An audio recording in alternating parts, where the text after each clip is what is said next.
A plan that could make some Greenville County teachers have to reapply for their jobs advance to the full Board of Trustees down the road. WYFF News 4's Peyton Furtado joins us live. And Peyton, what schools are affected and why? Well, Nigel, it's two particular schools in Greenville County whose test scores and grades have pretty consistently ranked towards the bottom of all South Carolina Title I schools. Today, the superintendent said they have to make this change for the students in those schools as well as the district itself. Not everyone was convinced. School trustees say Alexander Elementary and Lakeview Middle School have consistently ranked in the bottom 5% of Title I South Carolina schools.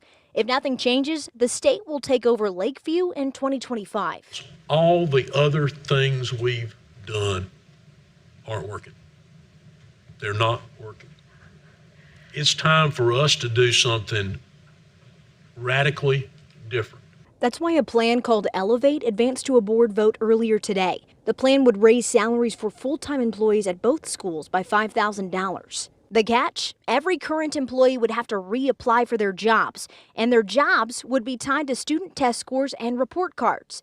Some teachers and trustee Leventis Wells were not on board. Dr. McDonald should probably take a position in that school and try and get that school moving in the right direction.